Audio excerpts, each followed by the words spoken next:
ಬಾಲರಾಜ್ ಸರ್ಗೆ ಒಂದು production report ಕೊಡ್ಬೇಕು ಅಂತ ಹೇಳಿದ್ದೆ ಅಲ್ವಾ, ಕೊಟ್ಯಾ? ಅಯ್ಯೋ ಮಗ, ಅದನ್ನ ಯಾಕೆ ಕೇಳ್ತೀಯ ನೀನು? ನಾವು ಬಾಲರಾಜನೇ ಪೆಡಂಭೂತ ಅಂತ ಮಾತಾಡ್ತಿದ್ರೆ ಅವ್ರ ಮಗ ಇದಾನೆ ಮಗ, ಪೆಡಂಭೂತಕ್ಕೆ ಪೆಡಂಭೂತ ಅವನು. 3 ಹೊತ್ತು ಗಬಾ ಗಬಾ ಗಬಾ ಅಂತ ತಿಂತಾನೆ ಇರ್ತಾನೆ. ಒಂದ್ ಪಾತ್ರೆನ ಕತ್ತಿಗೆ ನೇತಾಕೊಂಡ್ಬಿಟ್ಟಿರ್ತಾನೆ. ಕೈಯಂತೂ ಸುಮ್ನೆನೆ ಇರೋದಿಲ್ಲ. ಒಂದು ಒಳ್ಳೆ ಬಕಾಸುರ ಇದ್ದಂಗೆ ಅಂತ ಅನ್ಕೋ. ಅವ್ನ್ ಚಿಕನ್ ಪೀಸಿಗೆ ಒಂದೇ ಒಂದಕ್ಕೆ ಹಿಂಗ್ ಕೈ ಹಾಕ್ದೆ ಕಣೋ, ಓಡ್ ಬಂದ್ ಹಿಡ್ಕೊಂಡ್ಬಿಟ್ಟ ತಿನ್ನೋ ಅಷ್ಟ್ರಲ್ಲಿ. ಅವನೇ ತಿನ್ಬೇಕು ಅವನಿಗೆ. ಪಕ್ಕ ಬಕಾಸುರನೇ ಅವನು. ಯಾಕೆ ಕೇಳ್ತೀಯ? ನೋಡಕ್ಕೂ ಹಂಗೆ ಇದಾನ್ ಬಿಡು ಅವನು.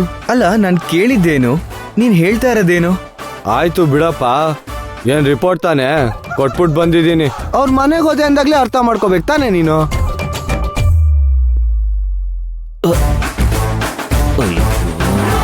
ಈ ನನ್ನ ಮಗ ಬಂದು ಎಲ್ರಿಗೂ ಏನಾದರೂ ಹೇಳ್ಬಿಟ್ನಾ ಹೆಂಗಪ್ಪ?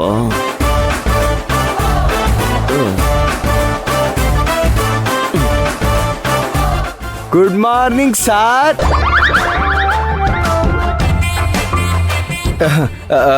Good morning sir.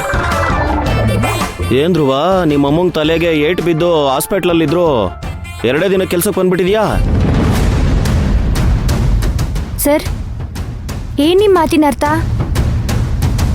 ಅಮ್ಮನ್ನ ಆಸ್ಪತ್ರೆಗೆ ಸೇರಿಸಿರೋದು ಸುಳ್ಳು ಅಂತನಾ? ನಾವು ನಾಟಕ ಮಾಡ್ತಿದೀವಿ ಅಂತನಾ? ಅಯ್ಯೋಯ್ಯೋಯ್ಯೋಯ್ಯೋಯ್ಯೋ, ಇಲ್ಲಮ್ಮ ಇಲ್ಲ. ನೀವು ನಾಟಕ ಮಾಡ್ತಿದ್ದೀರಾ ಅಂದ್ರೆ ಆ ದೇವ್ರ ಮೆಚ್ಚುತ್ತಾನ? ಏನೋ ಅವ್ರ ಅಮ್ಮಂಗೆ ಆಪರೇಷನ್ ಅಂತ ಕೇಳ್ದಂಗಾಯ್ತು. ಇಂಥ ಸನ್ನಿವೇಶದಲ್ಲಿ ಅವ್ರೊಬ್ರನ್ನೇ ಬಿಟ್ಟು ಕೆಲ್ಸಕ್ಕೆ ಬಂದ್ಬಿಟ್ಟಿದಾನಲ್ಲ. ಕೆಲ್ಸದ ಮೇಲೆ ಏನ್ ಭಕ್ತಿ, ಏನ್ ಶ್ರದ್ಧೆ.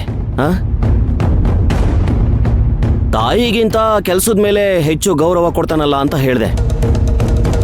ಎಲ್ರೂ ತಾಯಿನೇ ದೇವ್ರು ಅಂತ ಹೇಳಿದ್ರೆ ಇವನು ಕೆಲ್ಸನೇ ದೇವ್ರು ಅಂತ ಹೇಳೋ ಗುಣದವನು ಅಂತ ಹೇಳ್ದೆ.